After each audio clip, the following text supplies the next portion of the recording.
Hello, welcome to Tuesday's Tales, Christmas edition. We are so glad that you are joining us today, and by we, I mean me and this book. And I'm really excited about this book. If you can't tell, this book was actually picked out in the summertime. I saw it when I was in the library right when it first opened, and I thought it was so cute that I was like, I have to get it now and read it. And so I was like, well, it's kind of like Christmas in July, but by the time you watch it, it actually will be Christmas. So our story for today is titled Stowaway in a Sleigh by C. Roger Mader, and it is published by Houghton, Mifflin, Harcourt. So here we go. Let's get started. All right.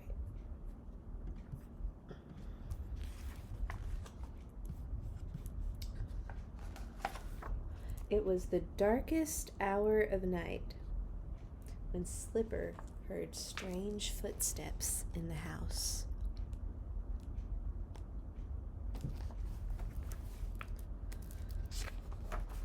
Step by step, on softly padded paws, she crept closer and closer. There she discovered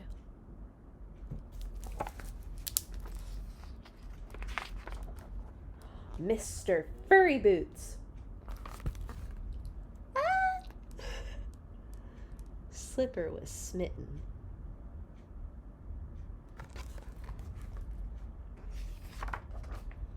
They shared a quiet moment together before Slipper did exactly what any curious cat would do.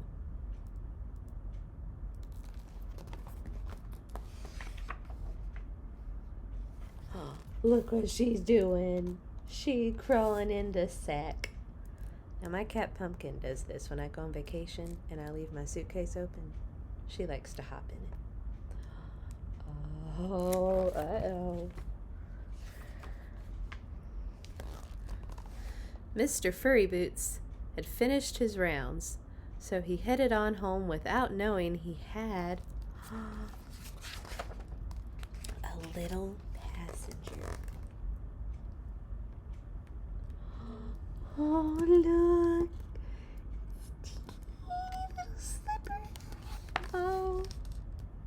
If you haven't figured it out, I love cats. But that's so cute.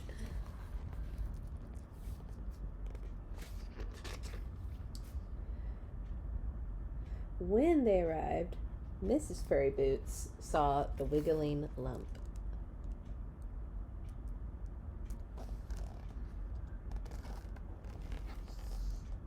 And she let the cat out of the bag. Literally.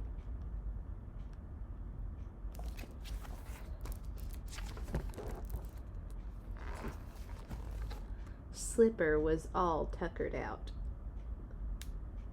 The next morning she visited the room where all the gifts are lovingly wrapped.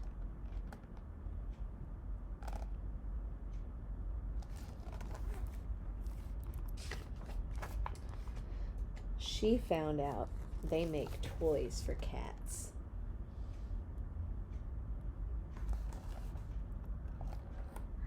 And she made new friends. Oh, so much cuteness.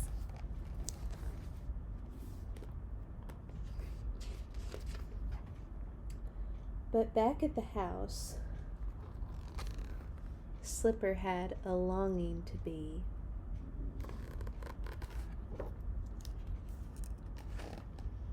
home. Oh, she missed her people.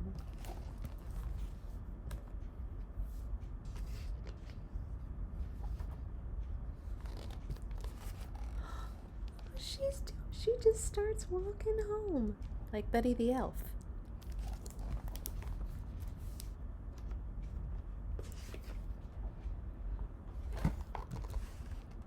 When Mr. Furry Boots finally found her,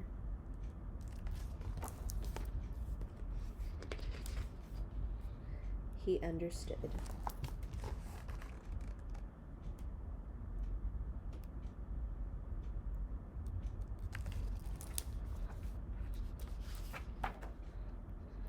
So that night, Slipper took her second ride in his sleigh.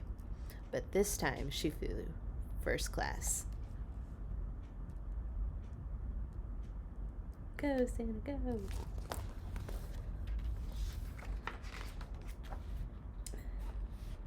And Santa made a very special delivery. The end. It's so cute. Love it. All right. Our Bible story for tonight is called The King of All Kings. And grown-ups, if you want to find it in your Bible, it's in Matthew chapter 2. So let's get started. Far away in the east, 3 clever men saw the very same star. The star that God had put in the sky when Jesus was born. They knew it was a sign. A baby king had been born. They had been waiting for this star. They knew it would come. "He's here!" they shouted. "He's here!" And I'm sure if you had been there, you would have heard them laughing and dancing and singing until the sun came up. At dawn, they packed up their camels and wrapped gifts for the baby. They brought their most precious treasures of all, frankincense, gold, and myrrh. Special, sparkly, lovely smelling, gleaming things. Just right for a king.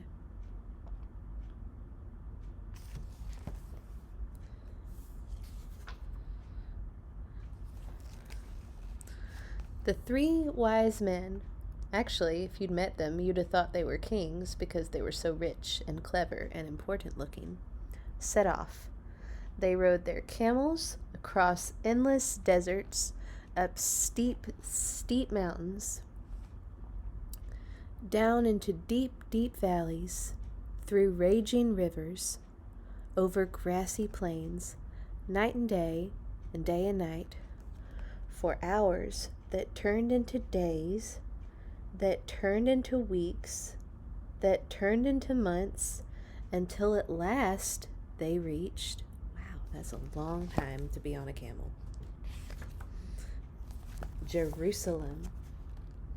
Jerusalem was by far the most important city for miles around, and as anyone can tell you, that's where a palace would be, and kings are born in palaces. So that's where they went. But they were in for a surprise. They went to see King Herod. Surely he'd know where this baby was. But he didn't. In fact, he didn't like the sound of a new king. It made him cross. He didn't want anyone to be king except him. Yeah, King Herod definitely was like that. But Herod's advisors told the 3 wise men what was written in their books, what God had said about the baby king. Go to Bethlehem. That's where you'll find him. Suddenly the star they had seen in the east started moving again, showing them the way. So the 3 wise men followed the star out of the big city, along the road, and into the little town of Bethlehem. They followed the star through the streets of Bethlehem, out of the nice part of town, through the not-so-nice part of town, into the really not nice at all part of town, down a little dirt track, until it stopped right over a little house. But wait, it wasn't a palace, and there weren't any guards or servants or flags or red carpets or trumpets or anything. Did they get it wrong? Or was this what God meant?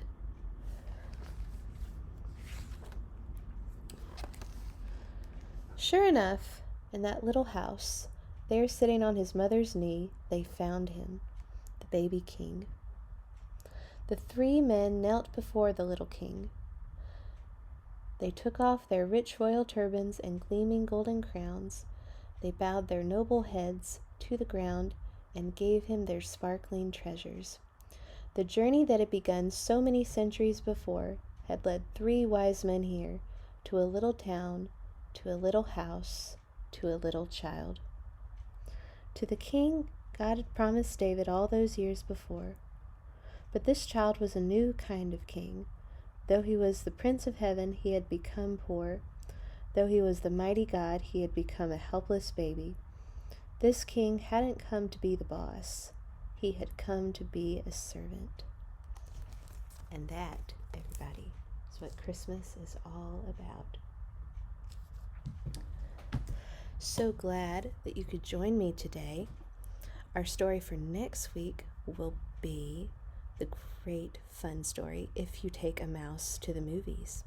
And it will be right here on my YouTube channel next week.